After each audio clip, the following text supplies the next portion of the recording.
Chris Riccomini is a distinguished engineer, author formerly of WePay and PayPal. Today we're talking ledgers at scale, and Chris has designed some of the scaliest of them. Chris, I'm so excited to be chatting with you today. Hi, thanks for having me. I'm happy to be here. Yeah, so to kick us off, how did you get into coding? What was the journey that led you to working on payments at PayPal and WePay? What were some of the highlights in your career? I got into coding um, as a teenager, and went to school for it, university and stuff.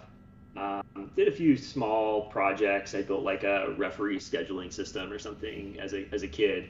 But my first real like job was as an intern at a company called Intact. It's kind of like NetSuite. It's an accounting company, and I was there for about a year. And then I moved over to PayPal, and in PayPal I spent a bunch of time on their risk team, specifically doing data visualization stuff. So it's not so much data science, but more like data exploration. They had a lot of data, and they had a lot of payment flows, and they didn't really always understand how fraudsters were attacking them. And because you have 300 plus flows, they all have all these intricacies and different ways of behaving. So we spent a lot of time just looking at like what users of the system were doing to help inform both the model building and also the sort of customer service agents that were triaging, fraud claims and such. Then I bumped up to LinkedIn, spent a lot of time on Kafka and streaming and stream processing. Um, and most recently, I was at a company called WePay, which was acquired by JP Morgan Chase a couple of years back. And WePay is a payments platform, kind of like Stripe or Adyen, although they focus more on platform payments. So where there's a buyer, a seller, and kind of a marketplace in the middle. Um, and on that company, I was responsible for the data engineering and infrastructure teams, and for a while, some of the payments team, including the core payments team, that kind of ran our existing ledger and then built a sort of next generation ledger as well. So was that so WePay was then sort of the first at PayPal you'd done the risk analysis and that working with data, but maybe PayPal you didn't bump into Ledger yet. It happened at WePay. Well, yes and no. Ledger in my mind is kind of like two things, sort of the physical thing and then the logical thing. And so at PayPal, we were working with a lot of like transaction data, which sort of was a reflection of a double entry bookkeeping kind of ledger data model. But we weren't interacting directly with the quote unquote ledger system. And frankly, at the time, they didn't really have one. It was like just a giant Oracle machine with a table called transactions and transactions. Yeah. So it was sort of par for the course. But yeah, I think the first real like distributed ledger that was both a physical and a logical representation of a what I would consider a ledger was at WePay. Yeah. Okay. And before, like, if you go back in time, before WePay or PayPal, like, I'm sure every engineer has the story. They've been coding, and then comes the billing system that they need to implement. And how they solved it or didn't solve it. I know I had that experience in PHP long ago, Yeah. writing my first thing, to do invoices or billing or SMS credits. So did you have that kind of experience? And how did you solve it? How did you used to think Yeah. about these things, before you came across a ledger? Yeah. I mean, naively, it was always just like a payments table in my head with a from and a to, and then the transaction was like a float and not an integer and all that kind of stuff. I think one thing I was fortunate to have was that very first internship, because it was at a company that did essentially accounting software for and bookkeeping software for B2B, SaaS companies. They gave me when I first joined this book called The Accounting Game, which it's basically like almost a children's book where it goes through and enumerates like what double entry bookkeeping is, why you need it in the form of you're starting a lemonade stand. And so it's like the whole story of you start the lemonade stand and you get payments and you have credits and debits and stuff. So really early on, I just lucked out and happened to get at least some level of like cursory level Yeah. of understanding about like the basics of accounting. Um, but it never really clicked in my mind about the implementation of that in a ledger until much later. More like, LinkedIn days, where I started looking at Kafka and how it was working, and sort of seeing it as an append-only log and stuff. So yeah, it was a bit of a journey. Cool. And so But the that lemonade stand book helped. So okay, and they actually gave that book to you as soon as you joined at Interact, right? yeah, Yeah. yeah, exactly. Okay, and they didn't give you any other book. It was just that book. Hilariously, yes, it was just that book. Yeah. Yeah, and they had sort of a similar problem in that, to PayPal, in that they didn't really have, like, they didn't have the need for like a full-fledged actual ledger, because they weren't actually doing payment processing. They were just acting as a more of a log for close of books and stuff.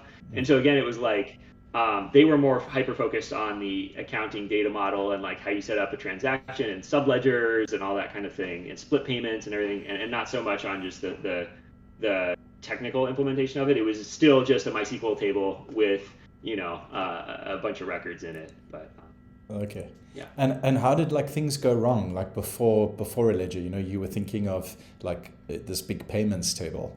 What were some of the problems of that like pre-ledger abstraction?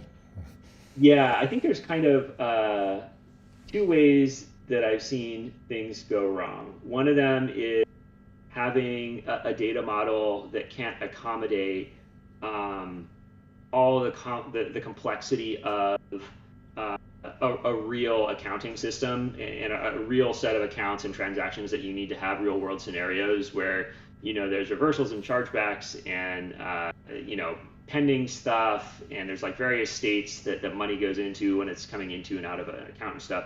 And so there's sort of that class of problems. And then the other class is this sort of more infrastructure category of like, you just built it on a single database, and then that database stops really being able to handle the load or volume that you're operating under.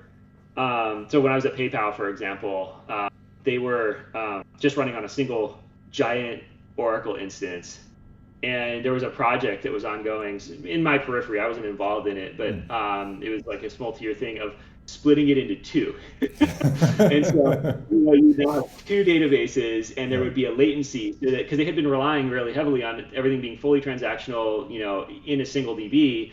And so when you credit and debit credit one account and debit another to move money, that was all like single transactional moment in time instantaneous thing.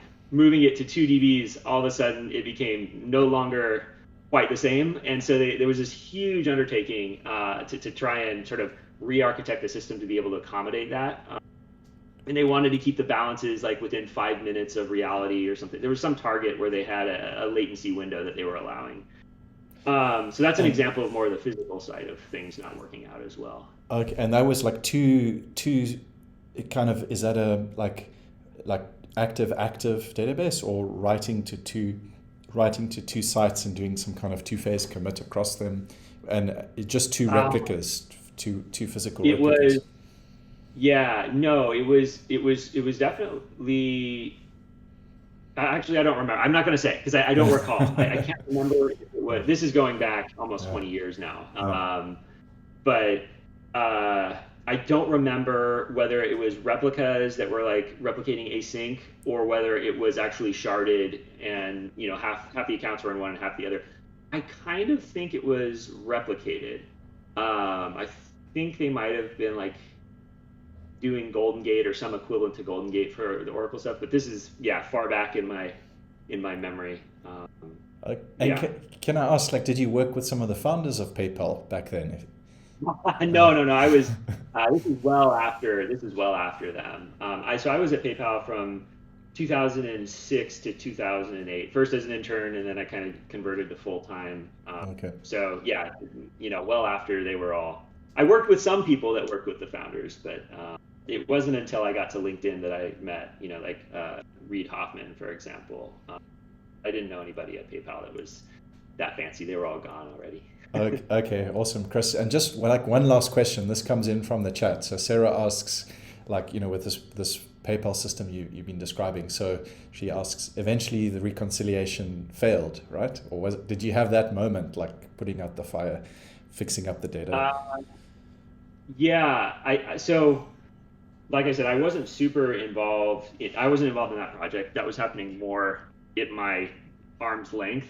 But I think because they gave themselves this 5 minute grace period, this is a theme that we'll probably get into later. But there was a lot of reconciliation and data checking and data quality stuff, and they had a bunch of scripts to like do essentially recovery and things. And because there was a 5 minute window, they could at least get back. Now, if things went wrong and like the account balance looked incorrect rather than latent, that's a whole other issue. And I'm not aware of that happening, but that project went on for so long. Like when I left, it wasn't even complete. Yeah. And when I started, they were talking about it and stuff. Frankly, I don't know if they ever actually finished it or just gave up and moved on to another system. But Okay. yeah. Yeah, I was And for the reading. record, Oh, yes, yeah. go ahead. I was just going to say, for the record, they have evolved a lot over the past 20 years. So what I'm describing is by no means how they work now. It's a completely different system. Yeah. But yeah, Awesome. Yeah. These are ledgers in the past. yeah. Yeah. No. I was reading a blog post from a very, very big storage company that we all know, and they had this one system that I think also like they had a single database, or they try to have like multiple sites or something, but they decided against consensus. So they wrote this whole manual checklist of what to do if you need a failover, uh, and it was just amazing that they put so much work into just doing it manually, and all the errors and everything. And so I can just imagine Yeah. splitting one system into two, and yeah. Yeah, those run books can get really crazy. There's all kinds of examples. There's examples about data centers at Intuit and stuff that are handling during peak tax season and all the things they go through. And yeah, it's a bear. Yeah. It's a lot of work. So if you've got a 5 minute window, then that's a fast run book. People need to, or although Yeah. maybe those are a bit decoupled probably, but I don't know how far we want to get into PayPal, but they used to do deployment like once a month or once a quarter, and they would have war rooms, and there would be a deployment, person from every team that was responsible for being on call, usually in the office. And so, they would do the deployments at night, and so you would hear all these speaker phones, and then you just hear the coordination echoing through the office at like 9 or 10 p.m. or whatever, as Yeah. the poor person that was elected for their team had to go through and do all their checklists and stuff. Not a continuous integration situation. Okay. Okay. No. Awesome. So now we come to it. What is a ledger? Why? What is it for people tuning in, wondering, like you've heard ledger for the first time. So when we put the artwork together for today, Joey from Brazil, I think in Portuguese it's a different word. So I had to explain to him, what is a ledger. But Oh.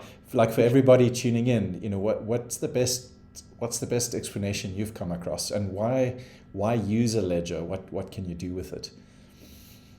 Yeah, so I think at base, a ledger is, I'm going to call it a system that acts as a source of truth for a series of ordered transactions. That's kind of the best definition I could cook up. And you can do a lot of stuff with it. So some databases, for example, keep all the mutations that they see for a transaction or whatever in a ledger, and then they kind of materialize those transactions. And what you're doing is actually querying like a materialized view of all the mutations that occurred in their ledger. I think in practice, the ledgers that I usually bump up against are the ones that I've been talking about, which are these double entry bookkeeping ledgers, and that's more of an accounting term that's meant for tracking financial money movement, financial transactions. And so that's a sort of concept that's been around for a long time. I don't know, hundreds of years. I don't know when it was invented actually, but the basic idea of double entry bookkeeping is you have a ledger, which is a collection of money movement, an account. You have accounts and then money movement. And the idea is that whenever you move money, everything that you debit, i.e. take out of an account, has to equal all the accounts that you credit. So if you debit $100, you have to credit $100. So it's always balanced to zero, so that you are never creating or destroying money, Yeah. accidentally. Yeah. That's kind of the big pitch, is that it gives you a reliable way to sort of keep your books, and that's what they mean by, like, keeping the books balanced and stuff. Yeah. Um, So it reminds me of Newton's one of his laws, money cannot be created or destroyed, but merely flows from one account to another, yeah, or yeah, law of except thermodynamics. Um, yeah. yeah. Except for adjustments. Adjustments are kind of magical. Yeah, I wanna ask you about that. Please, we need your Yeah, help. your magical adjustment is not, that Yeah. it just keeps going negative to negative. Yeah. Yeah, so that's the idea, is that you're sort of maintaining the money, and not creating it, which is super useful when you're doing money movement, because of course, if your logical view of, like, how much money you have diverges from how much money you actually have, you end up in a really bad situation where you have money that you don't know, like, is that your money? Is it someone else's money? Where does it go? Yeah. Um, it's a big problem. So Yeah. Yeah, and I guess so you've got all these like T accounts with debits and credits on each side of the account, and you're moving money by debiting one account, crediting another, and then you've got this yeah, financial error correcting code. So if you sum up all the balances of all the accounts, it should equal zero, because nothing's been added and nothing's been taken away. yeah. Uh, Yes. In theory, that's the goal. And I think one of the big benefits, I kind of gave those two examples of how I see ledgers gone wrong. One of them is, like, the physical, the infrastructure side goes wrong, and you build a system that's just, like, on a MySQL table or whatever, and it doesn't scale out, or it doesn't give you all the semantics you need. The other one is sort of the data model that you have not being robust or set up in a way that you want to use. The nice thing about something like double entry bookkeeping is that it is, like, a very robust, well-known, like, fairly standardized way to model financial transaction data. So if you adopt that mode, that data model, or those sets of data models, you get a whole bunch of stuff sort of for free. People kind of understand it. Accountants understand it, and it's flexible enough to accommodate a lot of what you end up doing when you're moving money around. It models subledgers and split, like all the stuff I had enumerated before. So that's hugely helpful for dumb engineers like myself that know almost nothing about accounting, like, to be able to take something off the shelf and kind of adopt it. I would also say, if people are interested in this area, there's a really interesting kind of subculture called plain text accounting, where you can go and learn all about double entry bookkeeping and stuff. And the primary use case for it is really like personal accounting, where people go and keep track. They get really excited about keeping track of all their books and stuff. But the data model and the explanations on something like bean count, which is like a Python library for plain text accounting, are actually really robust and do a great job of explaining, like, how this stuff all works. yeah. So that's a great place to start if you want to learn more about the modeling aspect of this. Awesome. Yeah, bean count, the docs are just incredible. Yeah, Amazing. they're so good. Yeah, yeah. And Chris, I wanted to ask also, on the topic of accounting. This is it. Yeah. So correct me if I'm wrong. So accounting is only for counting money. What would you say? Yes. I'm hesitant to ever use the word only, but yeah, I think of it that way. I'm Yeah. sure somebody somewhere has taken double entry bookkeeping into something not money related. Yeah. But Because yeah, you that's kind of how I think about it. okay, because you could in theory just use it to count anything, like to count inventory or Yeah, yeah. and for example, the bean count stuff. One of the areas you can go into is tracking stock transactions, and so they use the double entry bookkeeping system that they have. The stocks just become currencies, and you can actually count the amount of stock that you have, like actual number of stock, rather than number of dollars that you have. Yeah. And so you can start to, like, it is like a count and then a quote unquote currency that you can repurpose to do whatever you want. So yeah, you could definitely count things other than money in it. I think the stock one in bean count is an example of that, but you can go much farther. It can be cars or what Yeah. have you, right? Yeah. Inventory. I'm Yeah. just seeing. I'm thinking like Hacker News or Lobsters. You can count the votes and who upvoted who and get that whole graph in there. Yeah. Someone actually asked me. So here's another question. Someone said to me, this T account schema. It's so simple. Surely it's limiting, right? How can you possibly model any kind of business with double entry accounting? Like surely we Yeah. need very wide SQL tables, lots of columns. What would you say? Yeah, so I think it is.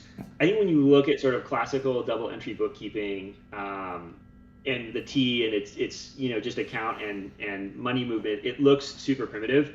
And indeed that's probably the case. But when you start thinking about all the metadata that you need to attach to it, timestamps and the fact that you can actually debit multiple accounts in one quote unquote transaction and pay out to multiple accounts. And because the money's fungible, you can kind of have a transaction where the money moves from account A to account B, or account A to account ABC, or AB to CDE. Yeah. You can do all kinds of. It starts to get very. It's almost in a sort of abstract way. If you think about something like a graph data structure, where you look at it, it's like, oh, it's just nodes and edges. Like that's pretty straightforward, right? But then you think about all the stuff that you can represent with nodes and edges, and hypergraphs and property-based graph, like all that kind of stuff.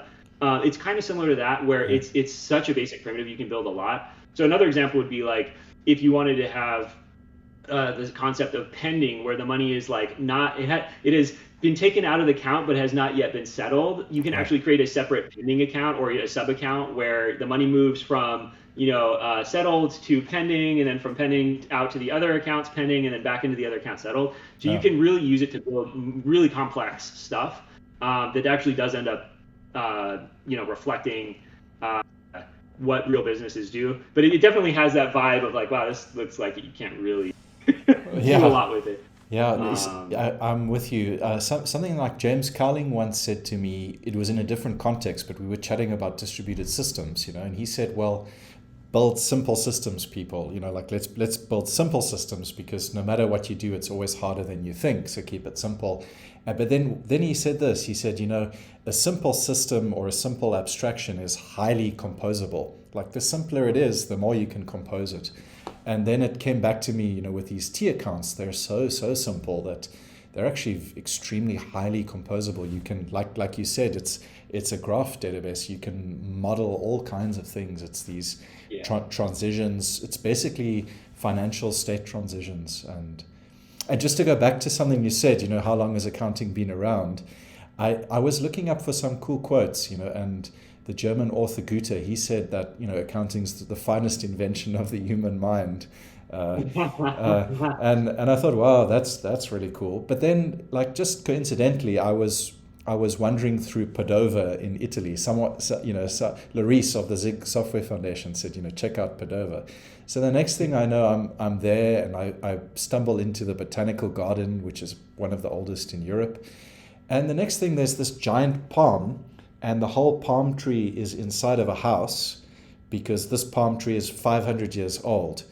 So I walk inside this little building that's holding the palm tree, and the palm is so old it looks furry. It almost looks like Yoda. It's the Yoda of palm trees, and it was amazing. It felt just like seeing Yoda. But then there beneath the palm was the inscription. It says, "This is Goethe's palm," which inspired Goethe for one of his classics. And it was just around this time that I was thinking of Goethe and his quote about accounting and how long accounting has been around. And there you see this 500-year-old palm, and accounting is even older. So who knows how old? Yeah. If you diverge beyond double entry bookkeeping, it's like Egyptian tablets in Babylonia. Like it goes way back, keeping track of the wheat harvest and what have you and stuff. Yeah, it's definitely ancient stuff, which is kind of cool. It's kind of a neat to be anchored in that. Yeah, it's older than SMTP or SQL, and people always say SQL is going to be around forever, but I'm pretty sure double entry is going to be up there too. Yeah, so now we move forward and we come across this idea of the ledger, what you can do with it, and now you're at WePay. So could you waltz us through the architecture of some of the ledgers you've worked on, built, designed?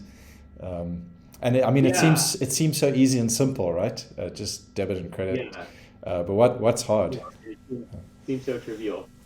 Uh, Um, yeah, so when I joined WePay, our ledger was pretty much as I had described, which was it was a payments table in a MySQL single MySQL database.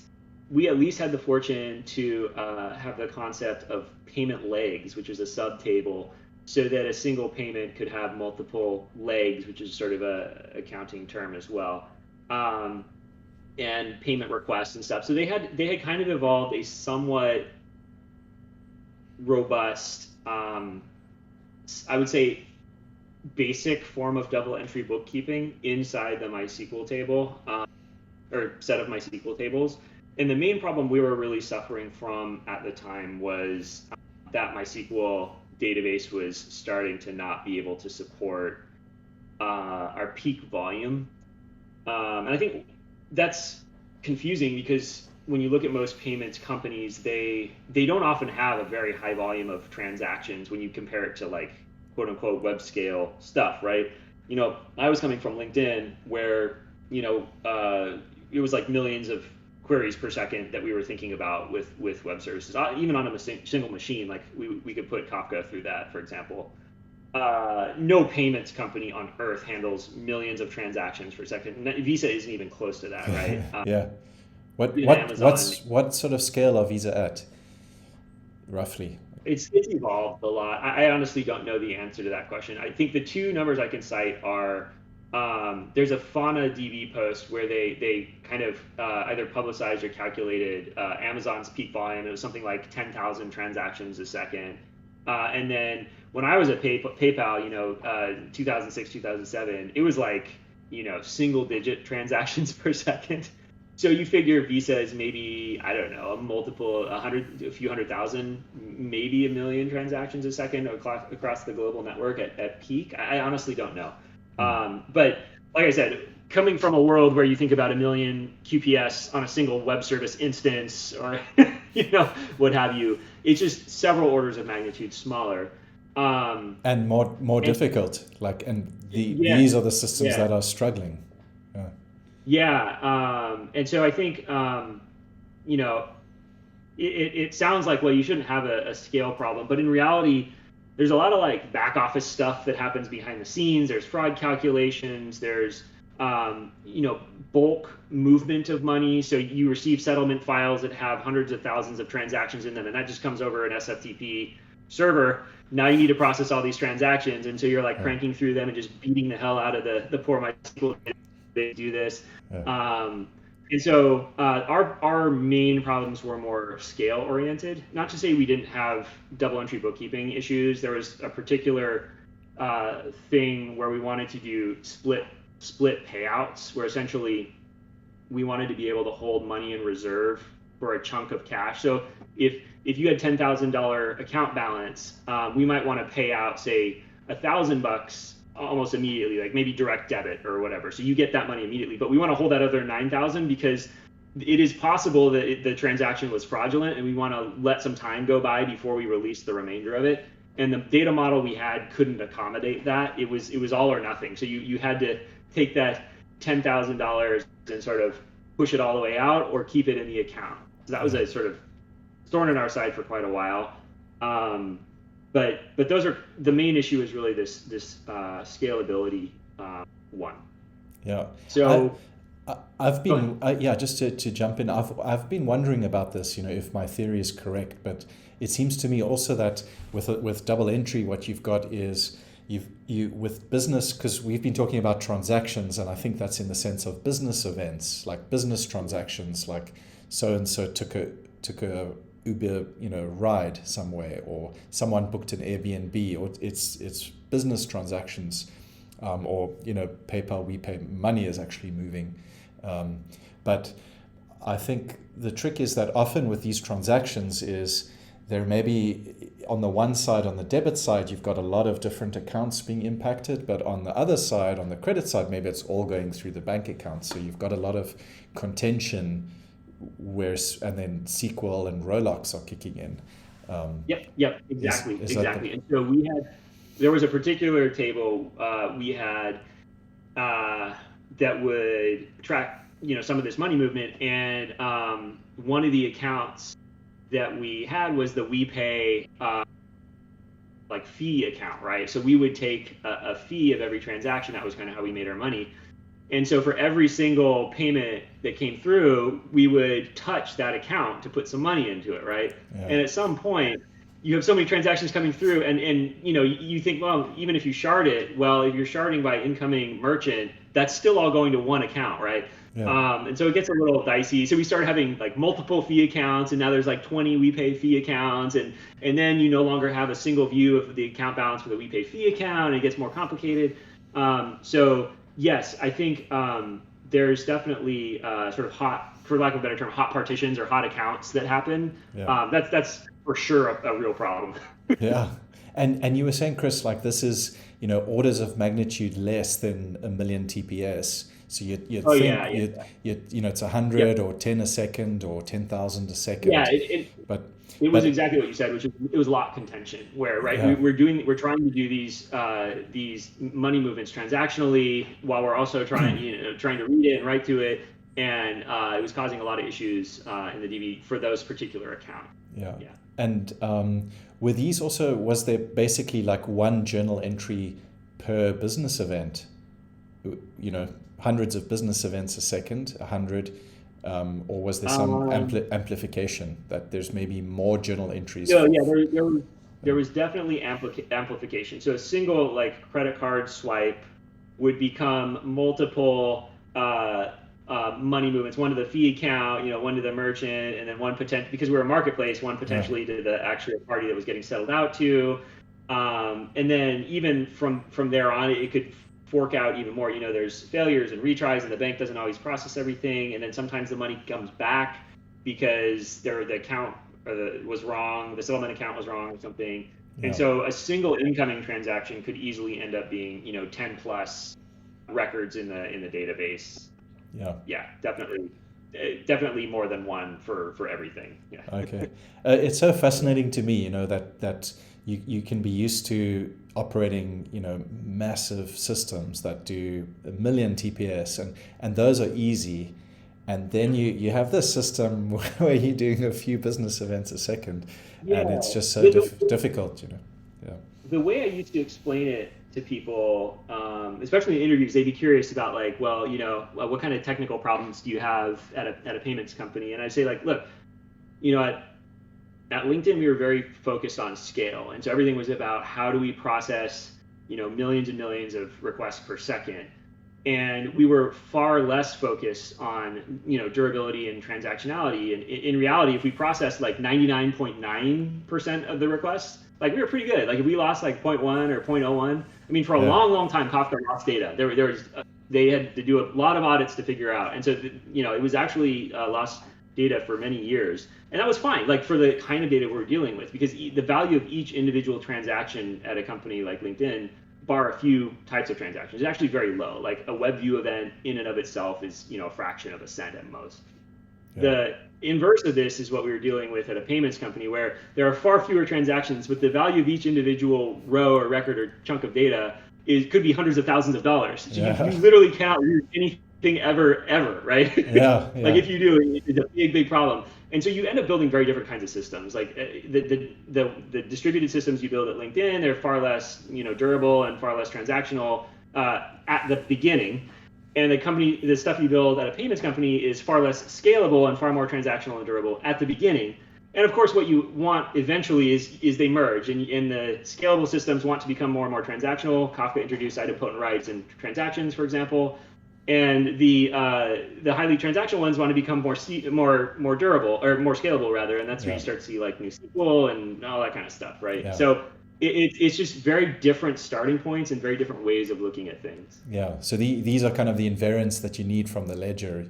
It's not only performance, but you need strong ordering, durability, Yeah, and you just yeah, can't. Those are non-negotiable. Like they're yeah, uh, yeah, and exactly. we need performance, and Yeah, right. and low latency, right? So it's like I don't know. This is like the Matterhorn for the climber. It's a tough one because it's all of the above. No two out of Yeah, three. It's got to be three out of three.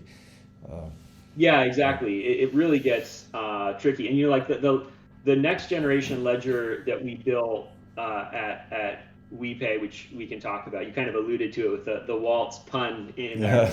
Yeah. Uh, it initially was built to be more asynchronous. So in the sense that it was initially meant to be that the authorizations that we would do. So when you swipe a credit card, there's an auth and then there's a capture. So the auth is essentially the credit card processors checking with the issuing bank to make sure that you have the credit available to make the payment. And that's all it does. It just says you are authorized to pay $100. And it's Then at some sort of point, like sets a little bit aside for that. yeah. Yeah. So if you've ever like swipe, you see the pending in your credit card bill where there's like transactions that are pending, and then sometimes they come down and they become like permanent, and sometimes they like disappear. So what's happening there is when it's Yeah. pending, that transaction has been authorized, Mm. and then eventually some point later you capture that transaction, which means that the one bank pulls from the issuing bank the money that it needs to actually do the transaction, and at that point it becomes a real like settled swipe. I'm not using the right terminology there. There's all this terminology for credit card swiping, but auth and capture are correct. So I'm still trying to figure out, is it pending and voiding and posting, or is it, yeah, it's yeah, auth capture, or is it auth there's, commit, there's or is it prepare for full? yeah. Which is it? Um, There's so many. Yeah, Uh, it's its own little world. yeah. But in any case, we initially built the ledger to handle more of the capture and below side of things. So not so much auth, because the authorization is the thing that needs to happen in real time, where generally speaking, not always. And so that's the thing where when you swipe the credit card, you need an answer in like, ideally 200 milliseconds or less, because there's a human standing at the brick, or somebody's waiting in the web browser for it to go through. Um, Now, what we found though, inevitably, was like, oh, there's actually all these use cases where the auth and the capture happen really close together, or they're simultaneous. So digital goods is an example of that, where is it digital goods? Ah, shoot, I'm blanking now. Essentially, I can't remember. There are some cases which I'm having trouble remembering now, where essentially the auth needs to kind of coordinate with the ledger, and thus our system ended up needing to be very low latency. And so then now we were like, well, we were building the system under the idea that at least we could handle, maybe a bit of downtime or maybe a slower response, and just sort of queue things up on the auth side until the system was back online, or until the latency, until we could respond. But it ended up being the case that, in fact, no, we couldn't even do that. So like you said, it ended up being a system that had to be like highly available, survive regional outages, have high durability, serializability, transactionality, and also low latency. And it's just like this. It was an interesting challenge. And for the record, there were a bunch of great engineers that worked on it. And the original designer is a guy named Yasuhiro Matsuda, who had worked at Kafka and brought at Confluent rather, and had brought some of his learnings to WePay as well to build this system. So Yeah. yeah, Oh, a no, lot of work. it's fascinating. So yeah, and what were some of the accounting features that were tricky or surprising, or what was your data model like? On the primitive side, was it just debits and credits, or like you've hinted at pending transactions? Yeah, Uh, so that's a good question. So the way that we initially tried to do a very pure implementation where everything was just an account and there were just transactions between the accounts. And if you wanted to have a pending account or a reserve account, then those would just be separate accounts. What we found, though, for various reasons, was that actually, and what we ended up building was actually a data model in which we had an account and then we had sub accounts that modeled the common behaviors. And the main reason for that was just we wanted a tighter coupling so that we knew for a given pending account it was part of the parent account, and thus the reserve account that was also associated with that parent account, like we could see that they were all associated, which was mostly just important from a partitioning and transactionality perspective. Like if they were completely separate accounts, then the partitioning kicks in. We were building a partition system, and we were only guaranteeing transactionality and serializability within a single like key. And so we ended up with like an account key, which kind of represented, say, a given merchant. And then in there were sub-accounts for reserves and pending and current and all that kind of stuff. And so it ended up being a little more complex than sort of a very basic looking, what you might think of as a pure double entry bookkeeping representation. But I think that was mostly just driven by the realities of like technology and speed of light and Yeah. Hey, like that. I love that because that's how I think of it too. That when you take accounting into the digital world, it's the intersection of distributed systems and accounting. So Yeah. and that's surprising to people. Sometimes we think, well, we want this pure debit balance, credit balance. Why do we need the other stuff? But it's because this is really at the intersection of distributed systems and accounting. Yeah. Well, and even within accounting, there's like just the way that money moves in reality. Like it's not just an instantaneous atomic, it's here and then it's there. It's like, Yeah. the bank is putting the file on the FTP server, and now you're downloading the FTP server, and you're downloading the FTP file, and then you're putting it into a database, and then you're processing it. And so there's like all these steps that happen, and those not all of them need to get modeled, but some of them need to get modeled as different states for a payment. Yeah. And so yeah, you really need to be careful about how you do that modeling. And I think that's an area that is maybe, I was heralding all the joys of double entry bookkeeping and how great it is and standard it is, but I think that's one of the areas that's maybe a little bit more bespoke when you look at sort of the technology accounting intersection. Like pure accounting, they have like accounts payable and accounts receivable, and again, there's some sort of standard accounting nomenclature. But when you get into like the Squares and Stripes and WePays and PayPal's of the world, and everything's electronic and stuff, it gets a little more complex, like you said, and so the data models evolve a bit. But the cool thing is you can build on top of the double entry bookkeeping stuff and do that. Yeah, you can sort of just take these T accounts and explode them into many of them, and you can make your state machine richer. Yeah. And you could build sub ledgers, which again is a thing that actually double entry bookkeeping does account for and stuff. Yeah. So yeah, there's all kinds of nice stuff you can do. Okay. And coming back, to the real world now. So what if the bank sends you their settlement, the settlement data? What if they send that to you like a week later? Because now double entry, you're putting things in order. You've got these timestamps. Yeah. What do you do? I laugh. There's just so many horror stories about that. I think so. People don't. This is a real problem. Like people think of banks as like these. Maybe they do. Maybe they don't. But they are not robust, highly sophisticated technological companies, and so you will occasionally get just bad data. So some examples of things you might have to deal with when you're working with your ledger. One example. We get a settlement file on Friday, which has all the money that was dispersed by the bank on Friday. Then Monday is a holiday, and so the banks aren't open. But rather than not send us anything, they resend us the Friday file on Monday. So we reprocess all these transactions again, and then we have to like go and unroll all this stuff. This was on Thanksgiving, by the way. That's one example. Another example is they send us a file that is just incorrect. Like it has records that are missing, and when we go and ask them like, why does our balance not match? They're like, oh yeah, like we did this out of band and we didn't include it in the file. And they would not give us an updated file with the correct. So we had to go and manually adjust. So there's like real world practical stuff you have to deal with. Well, the example you give is the file arrives late or out of order. I think in that particular case, we kind of had multiple clocks for payment. So the most basic one is just a monotonically increasing number. You could like a Kafka offset, 0, 1, 2, 3, 4, right? It's just like almost an index ID for where the message is in the physical log as it's being written down. Like a physical timestamp. Yeah, exactly. Like the point at when it was actually written. And then we would have one or more logical timestamps that represented when that event occurred in some meta meaning. So that could be, when it landed on the FTP server, or when we load it into the database.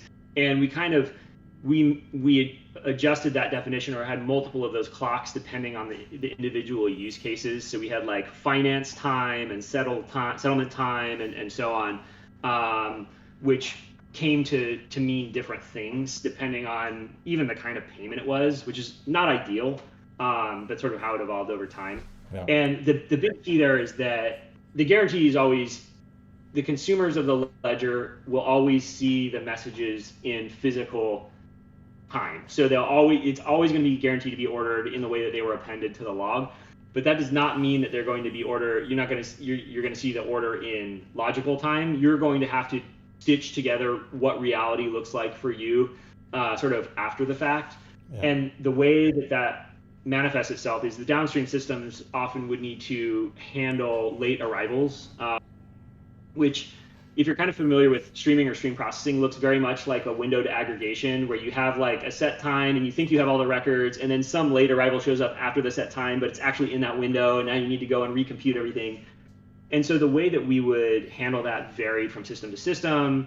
Like if it was reconciliation, for example, like our reconciliation would fail because we were missing data, and then we'd have to figure out like what's going on, and so maybe there was some manual intervention there, and then we would rerun it after the data arrived, and then the reconciliation would pass. In other cases where it was like account balance computation, it was just as the data came in, the account balance was updated, and that's sort of the way that we saw things. So it was the key thing here, and I think it with ledgers in general, is that there's the beautiful sort of theoretical implementation of it, and then there's like reality, which is just chaos, and the thing that you build, both the data model and the infrastructure, has to be flexible enough to just accommodate all the weird, unpredictable things that are going to happen. Yeah. No, and that's on the feature side, and what were the lessons in production? How you operate this at scale. How did you make it safe? Do disaster recovery. There's all of that. Yeah. So I mean, there's of course the standard sort of run-of-the-mill observability and metrics and monitoring and all that kind of stuff. So logs and whatnot, and alerting for sort of the, not to overuse the term, but like the physical characteristics of the system, disk usage and CPU and all that. But then we had to build. The disks are always reliable, right? They're always there, never fail. Yeah, right. Well, and that went into one of our architectural system choices for the system we built, was that we built it what's called quorum based. So essentially, when a write occurs, it doesn't occur to just a single machine. It actually occurs to multiple machines. Ideally an odd number, because they're going to be voting.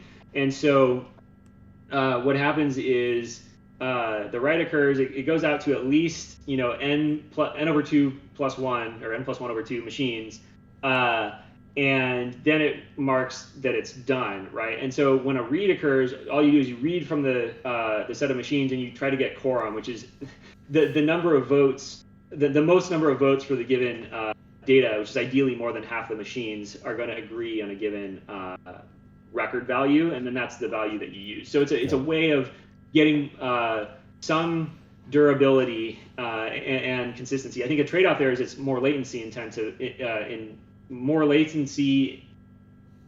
intensive, because you have to write to multiple machines. So the latency becomes the long pull of all the longest machine to write. How long it takes, modulo if you cut out early and only do half, or n over 2 plus 1. Yeah. Long story short, is architectural decision we made, which gave us some measure of durability, and then on top of that, you do a bunch of sort of best practices for quorum-based systems. So you can do things like read repair, which is something that Cassandra, for example, has, where as you're reading, if you notice inconsistency, you go back and fix the nodes that are inconsistent. And then you can also do asynchronous stuff, where you're kind of building Merkle trees, which again is something that Cassandra does. And you're looking for, you're checksumming data and looking for inconsistencies between the nodes, and then repairing when you find inconsistencies. And Merkle trees are just a fancy way of doing that efficiently. So a lot of that kind of thing. And then also tiered storage, right? So in addition to having the local storage, being able to shuffle that data off to something like blob stores, S3 or Google Cloud Storage, and be able to have it be safe there. The high level here is you're noticing there's a lot of tiering and replication. Like a single transaction is on, say 3 or 5 nodes, depending on your replication factor. Then it's on the blob store, and on top of that, we were funneling it into sharded MySQL instances as well. And so the data is also not the full log, but sort of the current view, and then some subset of the log was in a MySQL database as well. And so it starts to be replicated, 6, 7, 8, 9 times. All different levels for disaster recovery.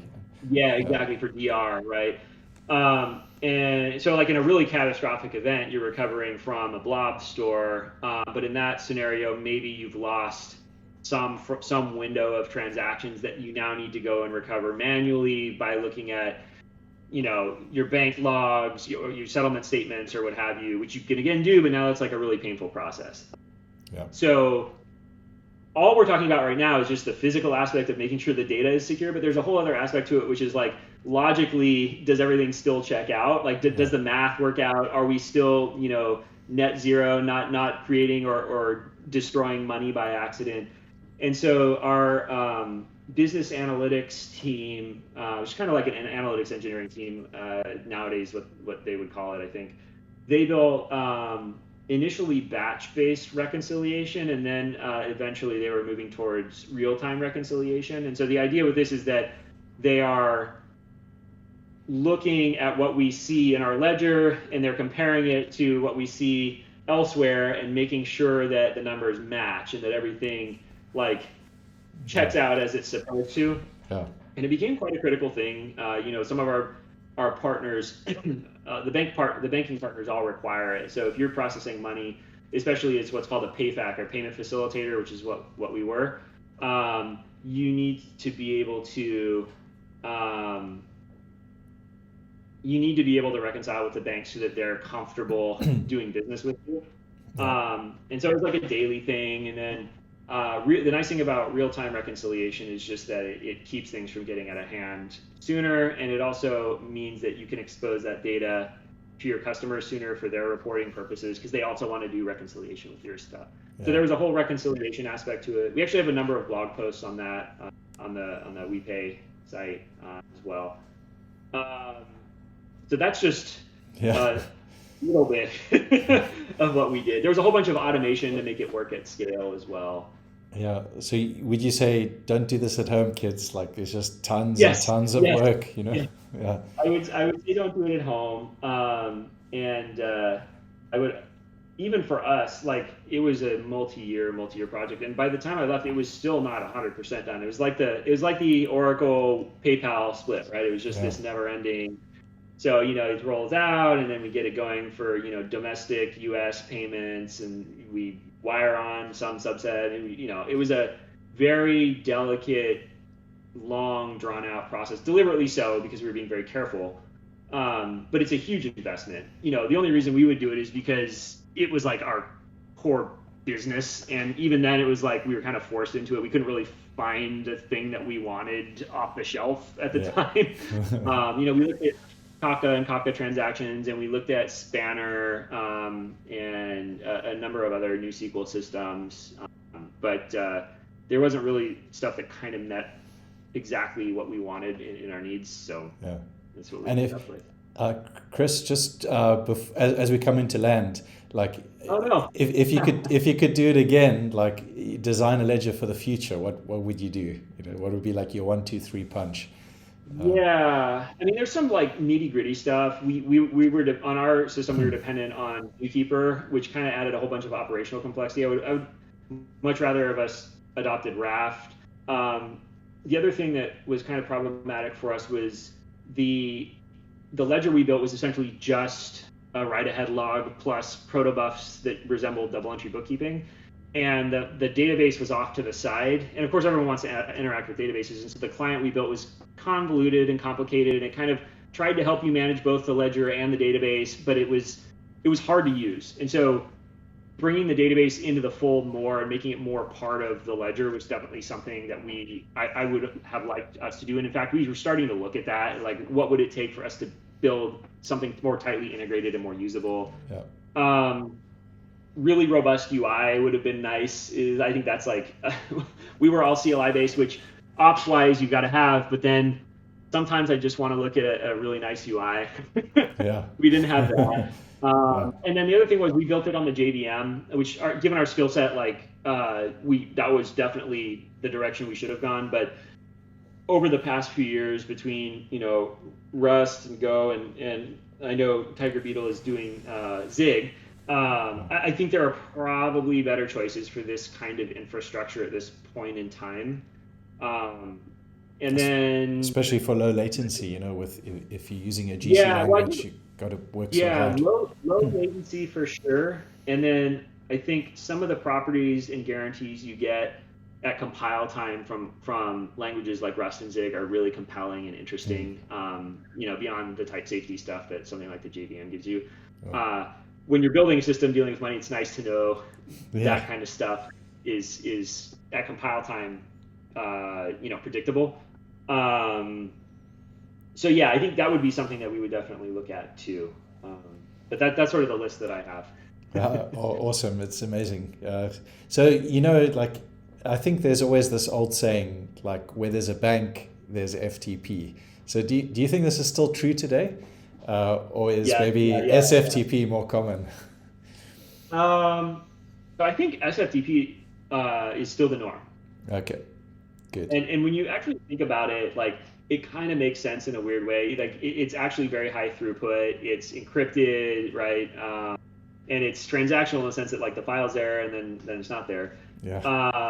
But I think the next gen stuff is not that way. So when you look to sort of forward-looking companies, I think there's a number of startups in this area. There's one called Column from the Plaid folks. There's another one called Modern Treasury that are, among other things, providing some kinds of ledger infrastructure, and that stuff is not SFTP based, which is nice. Yeah. So I would say, unfortunately, there's still a lot of SFTP floating around, at least as a protocol for transmitting stuff between entities. But I don't, maybe SFTP is like SQL and it's just never going to die. But I would be surprised if these more modern systems, deal with SFTP other than in a legacy role to kind of integrate with old systems. Yeah, I know there's some great ones, like the ones you've mentioned. Also, Twisp, Fragment, Nihilus. Shout outs to all of them. It's pretty interesting to see what's coming out. Yeah. And Chris, this has been amazing, all the advice you've given for ledgers. But if we go general now, last question. So I'm sure you could write a book about it. But if you could give one word of advice for a new software engineer, getting started, what would it be? So I think. And you did write a book about it, right?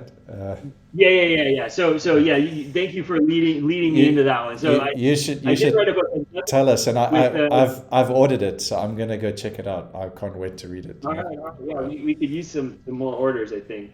So I wrote a book with a friend of mine, Dimitri Riaboy, who's an early Twitter engineer and now runs stuff at Zimmergen, engineering at Zimmergen, which is a biotech company. And I think the book is for new software engineers. The second chapter, which is the first real chapter, opens with a discussion on imposter syndrome and the Dunning-Kruger effect. And so I think if I had to give like one piece of advice for new software engineers, is probably the stuff in that chapter, which is essentially, it's kind of like two profiles. You're either overconfident or underconfident. There are never new engineers that are like the right level of confident. They're either like don't trust themselves enough or trust themselves way too much. And so I would encourage engineers to take, the confidence of others and themselves with a bit of a grain of salt, and sort of, try and trust yourself if you find yourself not. And if you're trusting yourself, if you're feeling very confident, you're probably wrong. So try and normalize towards the mean there.